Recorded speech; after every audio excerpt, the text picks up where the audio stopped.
I set out to increase my hand speed by 50 BPMs in 30 days. But shockingly, it only took me 5 days. And that's with all wrist motion, no fingers. Plus, my feet got faster without practicing my foot technique at all. How is this possible? Can it work for you? I'm gonna answer all of those questions right now.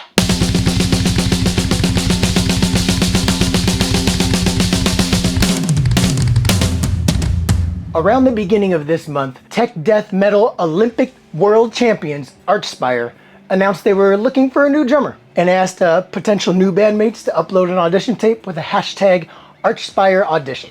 Watching some of these absolute freaks go ham on songs that are 300, 350, 400 BPMs made me look at myself and be like, damn, I suck.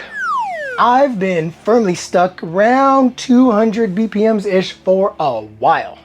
Now, I have no delusions of trying out for Archspire, but I decided that I needed to get faster, fast. Gotta go fast. So I reached out to the fastest drummer I know, James Payne, and I told him, I'm slow, please help. I told him my goal, and he said I needed to focus on one exercise, the hands stone killer.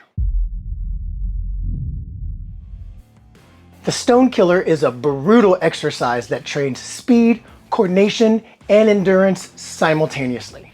Now, this is not a new exercise, and you can find many videos of the best and the fastest drummers in the world doing it with their hands and feet and all four limbs together. Now, I'm gonna put up a link of James doing this exercise at 260 BPM somewhere.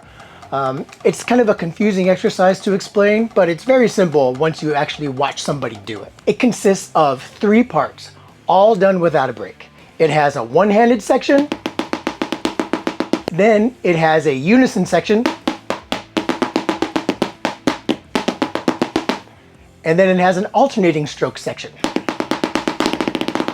Right? And it goes as a ladder, so it gets progressively longer and longer. The purpose of this exercise is to use your strong limb to train your weak limb and to teach your brain how to tell your body what to do in space. Using a simple pattern to hyper-focus on all the little things that go into an efficient, fast, and effortless stroke. While there are many things that go into playing fast and powerfully, I've boiled it down into about 5 things that I feel really helped me improve at a breakneck speed. Number 1, correct grip. Most people hold their drumsticks like this, where the stick is coming out here, like this, okay? But for me, the correct grip is actually like this. My thumb is straight, the stick is against the meat, the muscle of my thumb right here, and the stick actually goes straight all the way to the medial epicondyle of my elbow. That's the part that sticks out and you hit it and it hurts like hell. And so I've got it like this, and the stick just comes all the way back, straight like this, just like that. That is the correct grip for me. I think the reason why that is because I have short fingers. You always want all of your fingers touching the drumstick at the same time. Now, my fingers are too short for me to wrap my pinky around the stick. So the tip of my pinky is basically pushing against the stick, right? Which is crucial because it's holding the stick securely to keep me from doing a weird like looping motion or a figure 8 motion. Remember, you want straight up and down. The more straight up and down you can get, the faster you'll move, okay? It allows me to keep the stick secure without squeezing too hard. So I'm basically looking at the blur of the tip of the stick to see, okay, is it coming straight up? Is it going straight up and down? That's the thing that I really have to pay attention to a lot. Number 2, relax and rebound. The idea is to bring the stick down to the pad and then follow it up when it bounces, okay?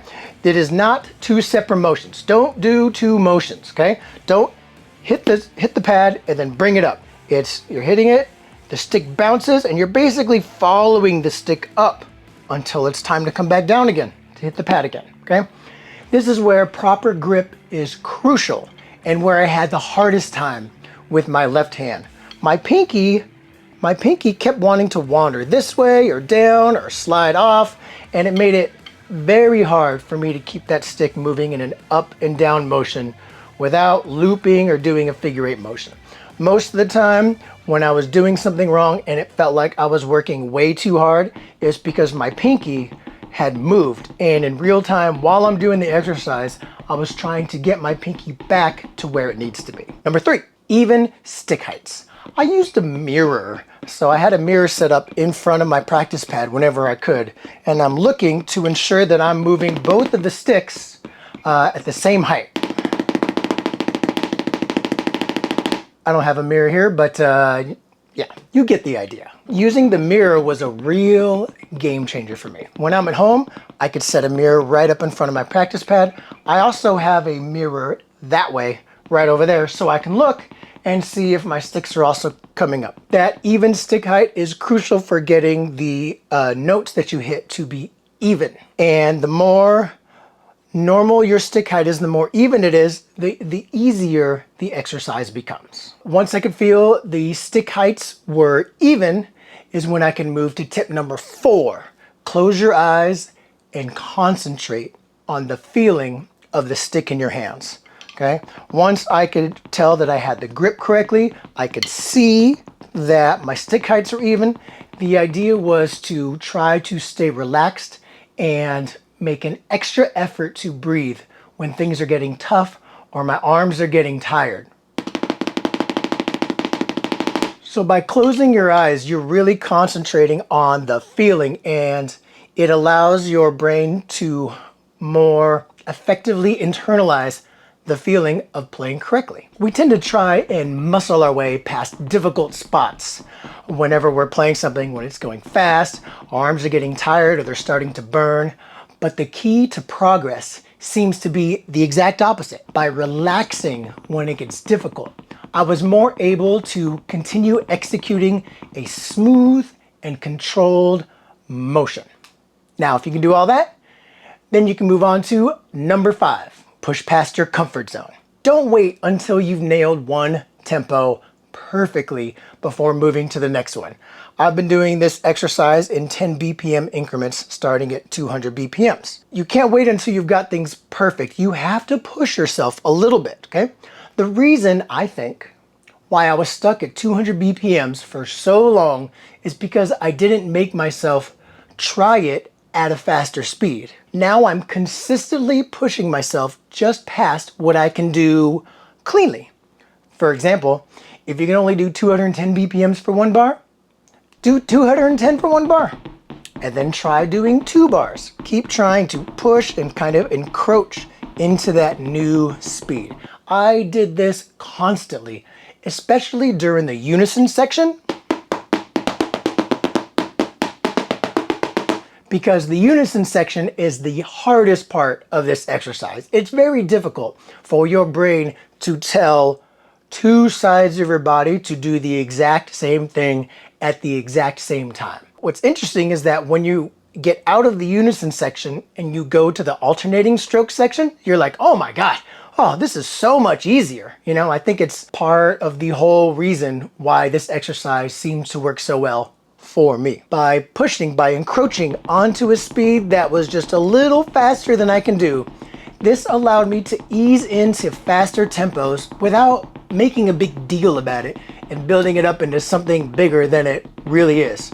For a long time, I thought to myself, I was like, man, I'm never even gonna get to 215 BPMs. I think I got there on the second day or third day or something like that, like shockingly soon. And I built this up as some big deal that I had been working on intermittently for years. This is a great way to make sure that you don't build up a mental block at certain tempos. You know, it's kind of like dipping your toes into the water before jumping all the way in. This episode of Beats and Meats has been brought to you by me.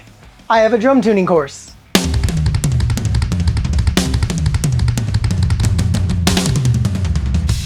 If you're a new drummer or a drummer who's never been able to get your drums sounding the way you want, then this is the course for you. This course is for all heavy rock and metal genres only. Wimpy kicks, terrible toms, and sucky snares are a thing of the past.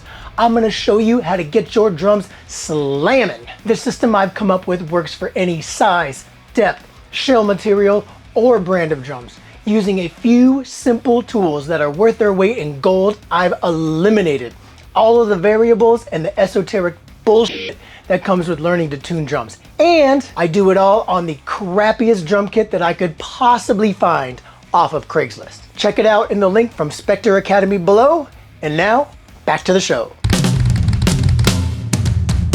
Another thing, I also use chalk whenever possible because my hands sweat uncontrollably the moment they touch a drumstick. I touch the drumstick and all of a sudden water just pours out of my hands constantly and I can't control it.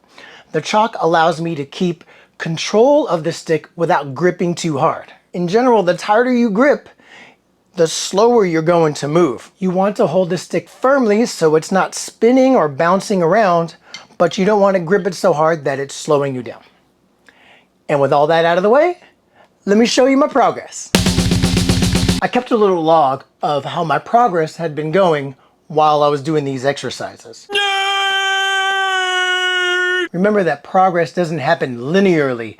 You might have a good day, a not so good day, a better day, a way crappier day, and then you just seem to bust right through a huge wall and achieve stuff that you didn't even think was possible for yourself. For me, on day one, just at 200 BPMs, it did not feel great. Like my hands got tired really fast. I couldn't make it through the unison portion without taking a break. By the time I got to 210 BPMs, it was just a disaster. It just wasn't happening at all. The second day, no real change. Basically the same. Nothing had progressed at all. If anything, my stamina was worse than it was the day before. On day three, my stamina had increased, but my speed really hadn't changed.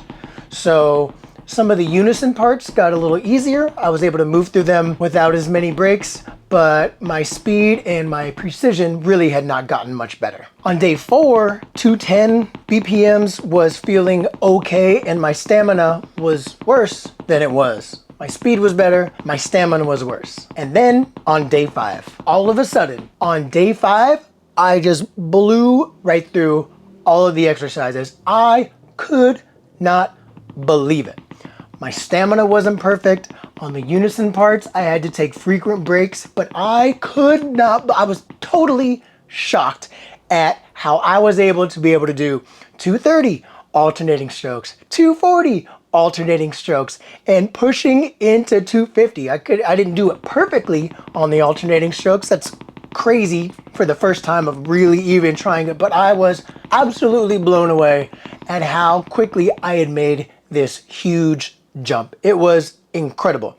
I was basically able to do 230 with no real stops. At 240 BPM, there was a few stops there, but the coordination came right back. My grip felt great, and then I was pushing it into 250 in just 5 days of practice. Pretty cool, right?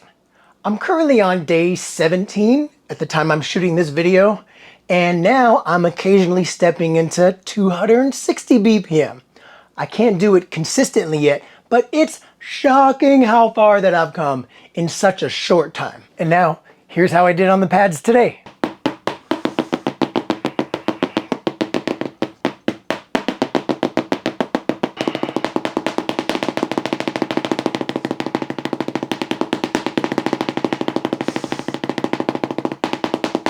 What about my feet getting faster? Before I'd started this little journey, I had never played a blast beat over 215 BPM.